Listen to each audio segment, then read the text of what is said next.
Assalamualaikum warahmatullahi wabarakatuh. Perkenalkan, nama saya Jennifer dengan NIM di 2031148. Pada kesempatan kali ini, saya akan menampilkan sebuah video pembelajaran pada materi evolusi dengan model Project Based Learning.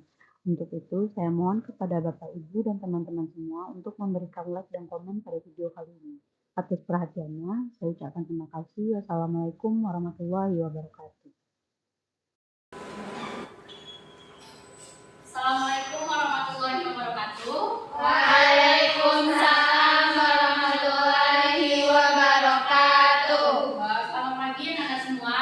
Baik, Ibu. Bagaimana kabarnya hari ini? Baik, Ibu. Alhamdulillah baik ya.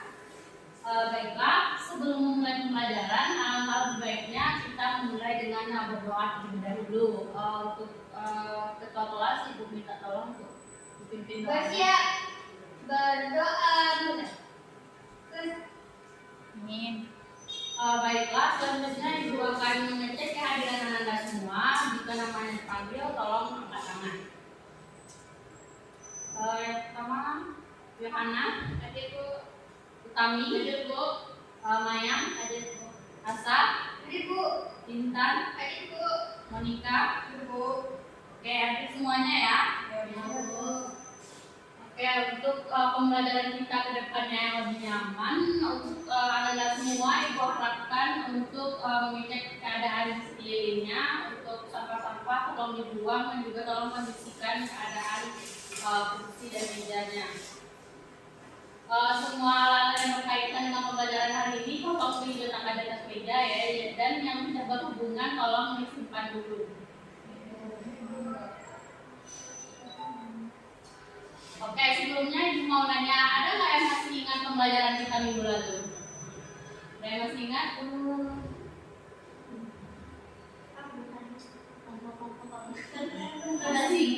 Oke, baiklah. Sebelum memulai pembelajaran hari ini, Ibu ingin bertanya, apakah dari Anda semua ada yang masih ingat pembelajaran kita minggu lalu? Makasih, Bu. Oke, benar ya, mutasi. Jadi menurut Anda, apa itu mutasi sehingga berkaitan dengan pembelajaran kita hari ini? Mungkin ada jawaban lain? Mungkin menurut kami. Mutasi itu menyebabkan banyaknya variasi antar makhluk hidup karena makhluk hidup di zona dulu beda. Oke, benar ya jawaban dari kami. Jadi mutasi itu menyebabkan keragaman pada makhluk hidup pada setiap zamannya. Jadi hal itu juga akan terkait dengan pembelajaran kita hari ini.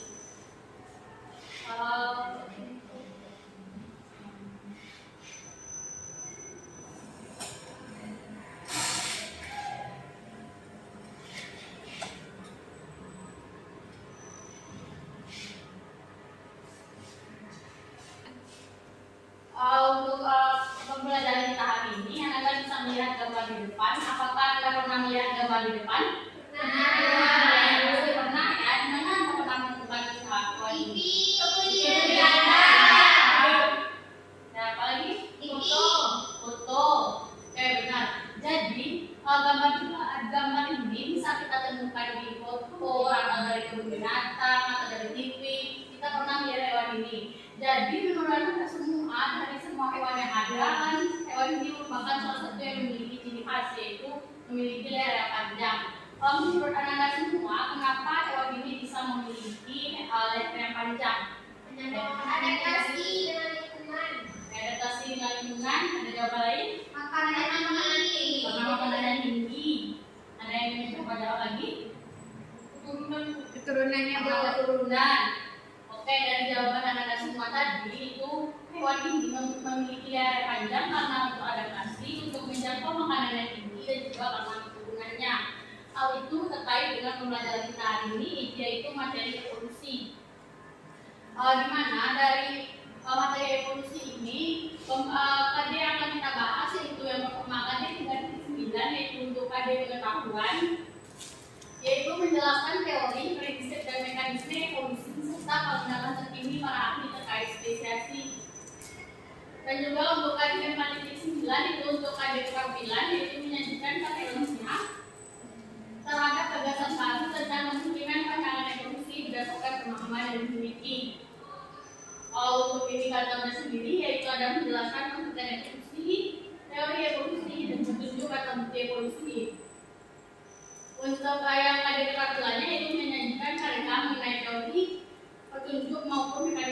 mekanisme evolusi. Jadi di sini kita nanti akan membuat sebuah proyek ini, yaitu mengenai apa saja bukti-bukti evolusi yang terdapat pada evolusi ini.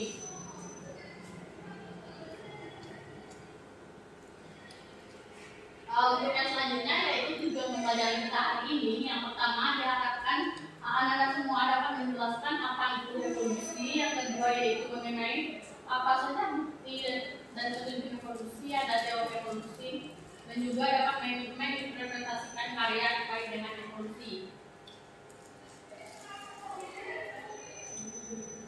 Jadi untuk manfaat kita mempelajari evolusi ini yaitu untuk lebih mengetahui bagaimana perubahan yang terjadi pada makhluk hidup dari zaman dulu sampai zaman sekarang, sehingga makhluk hidup yang ada sekarang ini adalah makhluk hidup yang telah dapat beradaptasi dengan lingkungannya. Untuk yang pertama itu pengertian evolusi. Menurut Ananda, apa sih itu pengertian dari evolusi?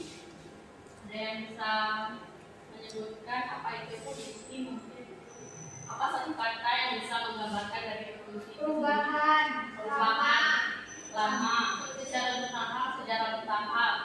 diturunkan Diturunkan kepada keturunannya. Oke, benar ya. Jadi untuk evolusi itu sendiri merupakan perubahan yang terjadi pada makhluk hidup dalam waktu yang lama dan diwariskan kepada keturunannya. Oke, jadi untuk evolusi itu sendiri tidak terjadi secara langsung. Jadi untuk evolusi itu sendiri terjadi secara bertahap dalam waktu yang sangat lama. Untuk yang seterusnya ada teori evolusi. Mungkin Anda juga sudah tahu pada evolusi ini ada 3 tokoh terkemuka yang mengungkapkan tentang teori evolusi. Ada yang bisa menjawab apa saja tokoh-tokoh yang mengungkapkan tentang teori tersebut? Darwin, Lamarck dan Weismann. Oke, benar ya.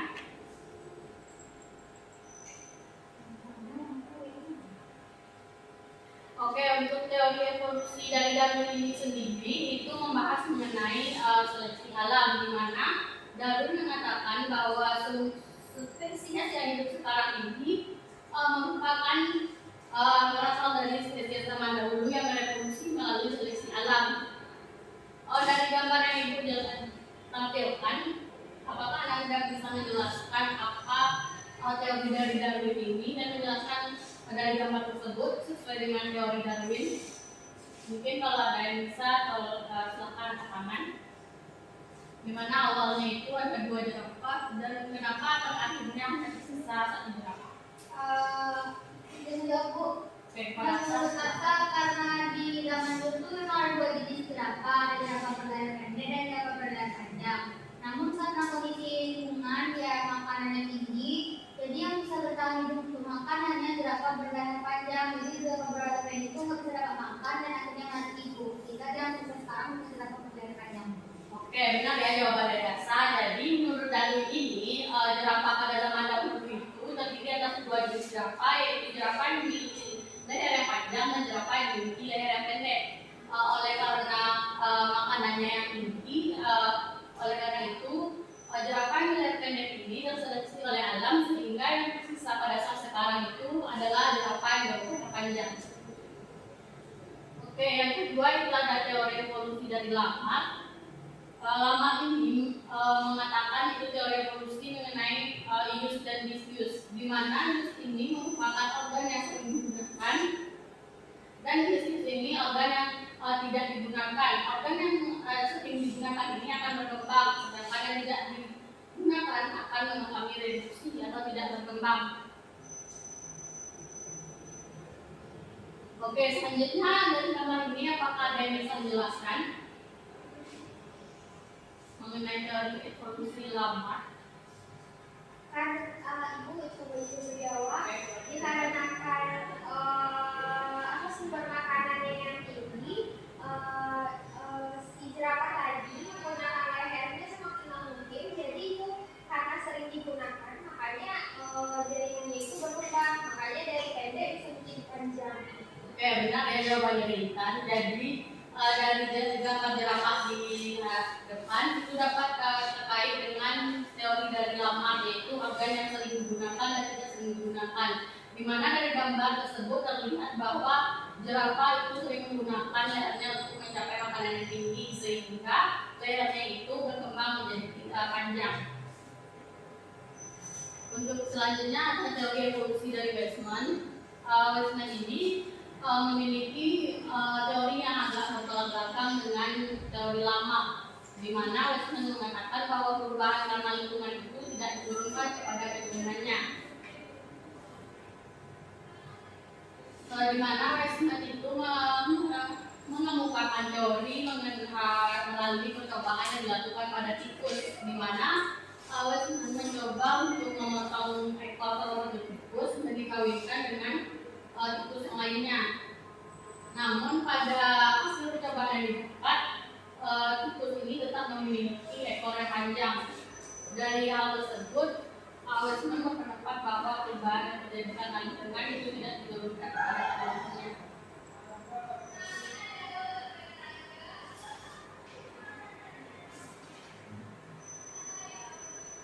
Oke, untuk selanjutnya, untuk mengetahui peristiwa evolusi ini, pasti para ahli atau ilmuwan itu menemukan beberapa bukti dan petunjuk supaya mereka bisa mengetahui bagaimana proses evolusi itu terjadi. Jadi selanjutnya kita akan membahas mengenai petunjuk terjadinya evolusi. Menurut pengetahuan Anda saja dulu, apakah Anda tahu ada berapa jenis petunjuk dari evolusi ini? Fosil dari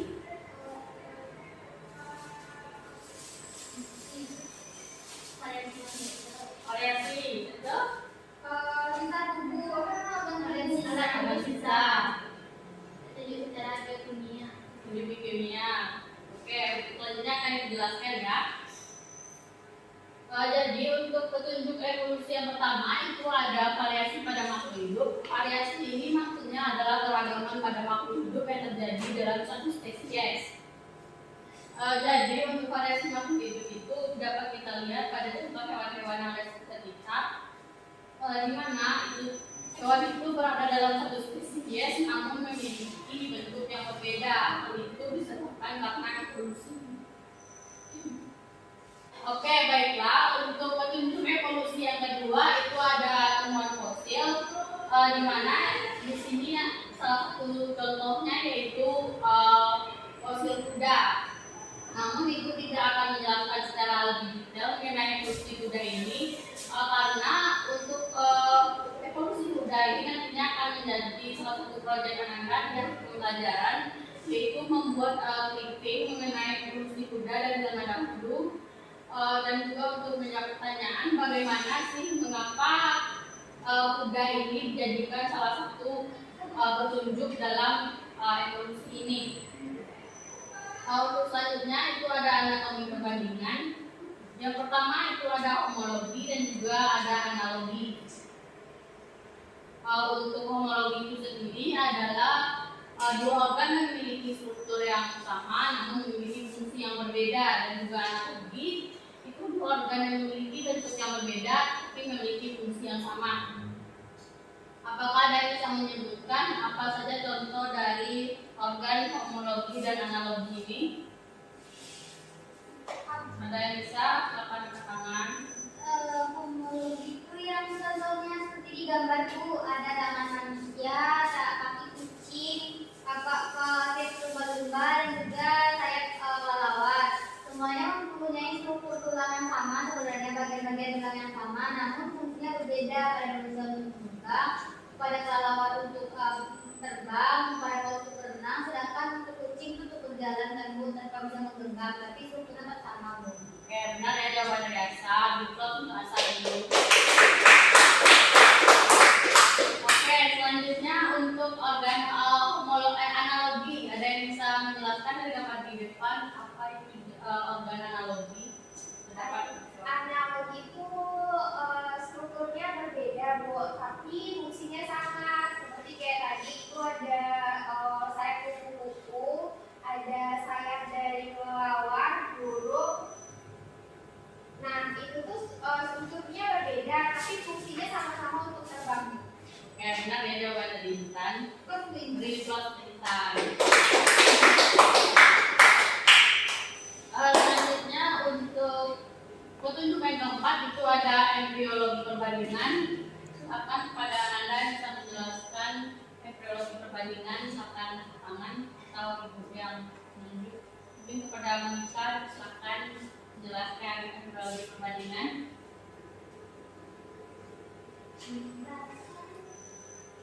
Embriologi perbandingan itu merupakan individu yang dimana dia jenisnya itu berbeda, tapi pada fase perkembangan embriologinya itu dia mirip-mirip, Bu. Benar ya jawaban dari Monica. Jadi pada embriologi perbandingan ini dilihat pada tahapan embrio di mana hewan-hewan ini merupakan beberapa kelas vertebrata dari spesies yang berbeda. Namun pada untuk perkembangan kreatifnya itu berbeda. Tapi pada awal perkembangan embrio ini memiliki bentuk yang sama. Untuk selanjutnya ada alat tubuh sisa. Ada yang tahu apa contoh dari alat tubuh sisa? Ekor. Ada lagi? Untuk umpai cacing. Umpai cacing, yakin umpai cacing? Ya. Untuk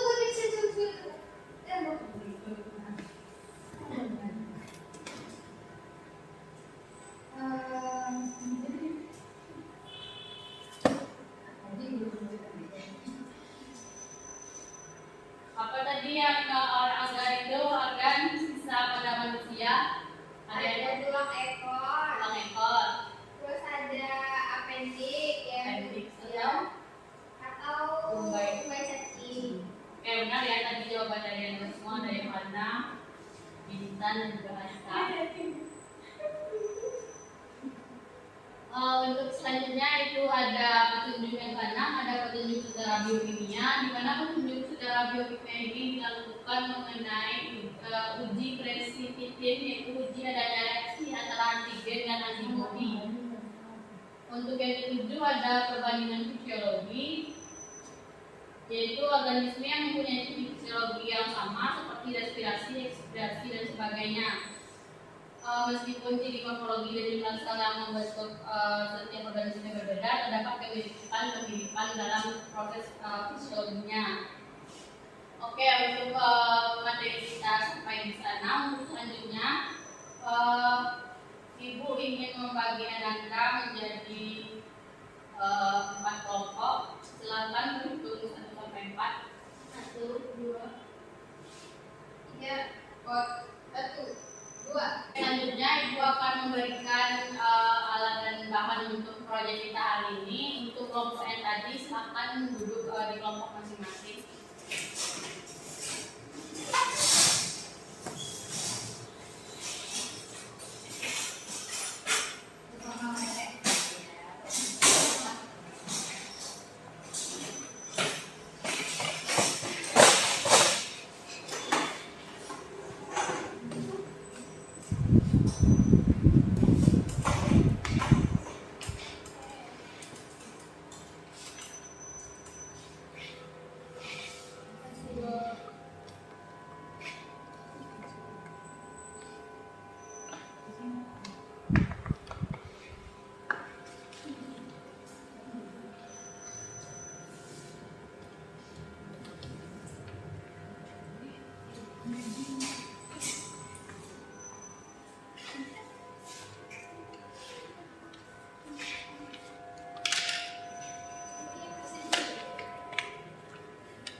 Oke, baiklah. Untuk pembuatan proyek ini, Ibu akan memberi Ananda waktu sekitar 30 menit.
Untuk yang ada yang mau untuk pertama, silakan angkat tangan.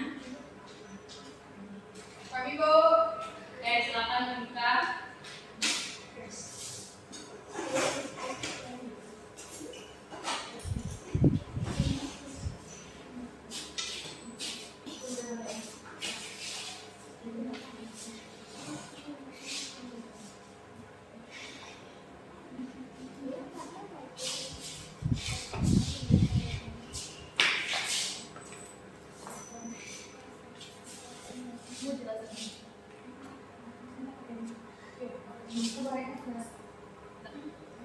Assalamualaikum warahmatullahi wabarakatuh.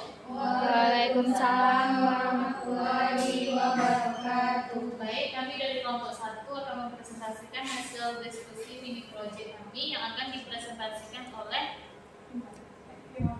Irhana. Kepada Irhana. Baiklah, saya akan menjelaskan bukti terjadinya evolusi pada kuda. Itu pada zaman Paleolitik atau terjadi 50 tahun yang lalu dengan ciri-ciri yang pertama berukuran sebesar anjing, mempunyai 4 jari pada kaki depan dan 3 jari pada kaki belakang. Kemudian tingginya 30 cm dan rahang serupa omnivora. Selanjutnya yaitu pada zaman Mesozoikus yaitu 35 tahun yang lalu, di mana memiliki ciri mempunyai 3 jari pada kaki depan. Ukurannya lebih besar dari zaman Neolitikus, tingginya 60 cm. Selanjutnya pada zaman Mesozoikus yaitu terjadi 10 tahun yang lalu, dengan ciri mempunyai 3 jari kaki depan dan belakang salah satunya, membentuk kuku besar, tingginya 100 cm, kemudian bentuk kaki sudah menyatu. Selanjutnya pada zaman Paleolitik yaitu terjadi 5 tahun yang lalu. Kemudian ciri-ciri mempunyai 1 jari pada setiap kaki. Kemudian bentuk kakinya persis seperti kuda modern. Kemudian tingginya 120 cm. Kemudian pada zaman Equus yaitu mempunyai ciri-ciri yaitu bentuk leher lebih panjang, kepalanya lebih panjang, mempunyai 1 jari dan bisa berlari kencang. Sekian penyampaian dari saya kembalikan kepada Anda. Baik, mungkin sekian penyampaian mini project dari kami kelompok 1. Kembali kepada Ibu. Baiklah, dari tampilan kelompok 1 tadi, apakah dari kelompok lain ada yang ingin berkomentar atau oke, silakan pada kelompok 1 kembali ke tempat. Kita berikan aplaus. Selanjutnya untuk kelompok yang kedua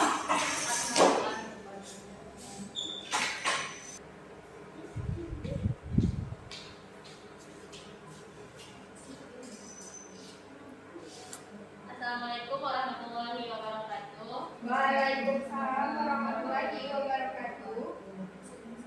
Baiklah, kami dari kelompok 2 akan presentasikan hasil proyek yang telah kami buat, yaitu evolusi kuda. Yang pertama yaitu Eohippus, yaitu perkembangannya dimulai pada zaman Eosen dengan tinggi 25 cm.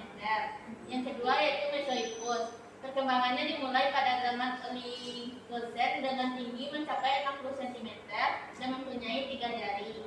Yang ketiga yaitu Meryhippus, yaitu perkembangan pada pertengahan dan akhir zaman Miocene dengan tinggi yang sudah mencapai 100 cm dan jari tengah mulai memendek.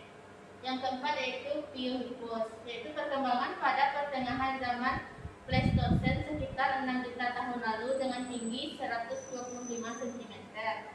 Yang kelima yaitu Equus, perkembangan pada zaman Pleistocene, kuku mulai berkembang menjadi kuku satu, tinggi dan ukurannya sudah mulai bervariasi. Sekian penampilan proyek yang telah kami buat, kami kembalikan kepada Ibu.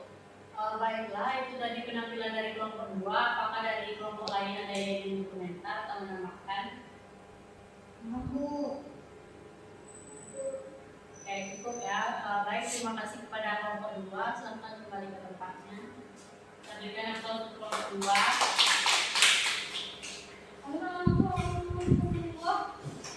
Baiklah, dari penampilan kalian semua itu semuanya sudah bagus. Untuk selanjutnya silakan posisikan guru seperti semula.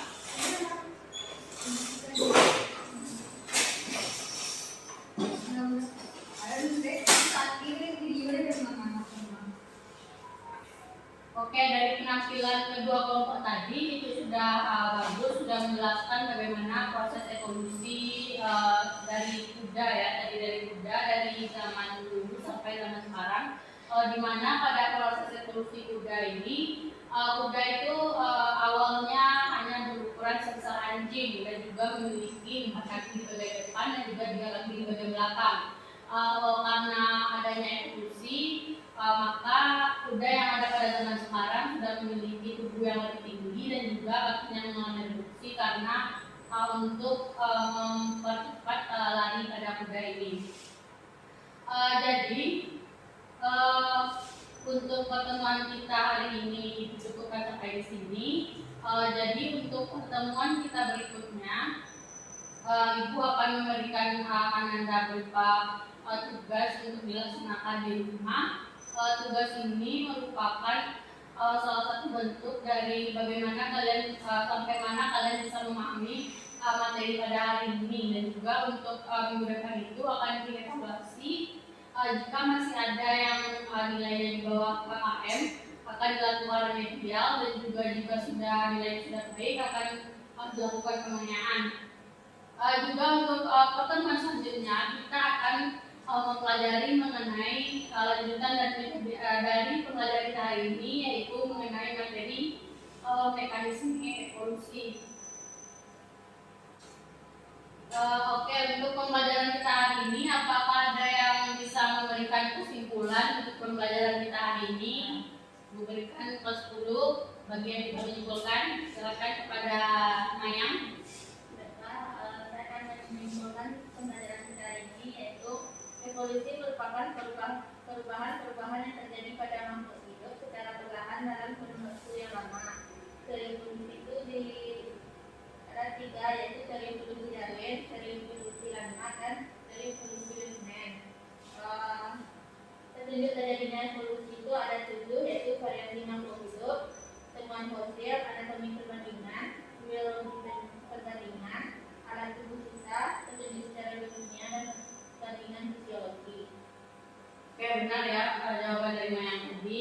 Pada Mayang diberikan kelas 10, berikan kelas kepada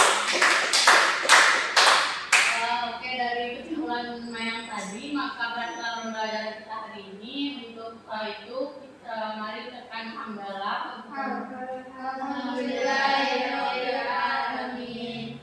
Oke, sekian pembelajaran dari Ibu. Ibu ucapkan mohon maaf jika ada kesalahan dan kesilapan. Ibu sudahi dengan Assalamualaikum warahmatullahi wabarakatuh.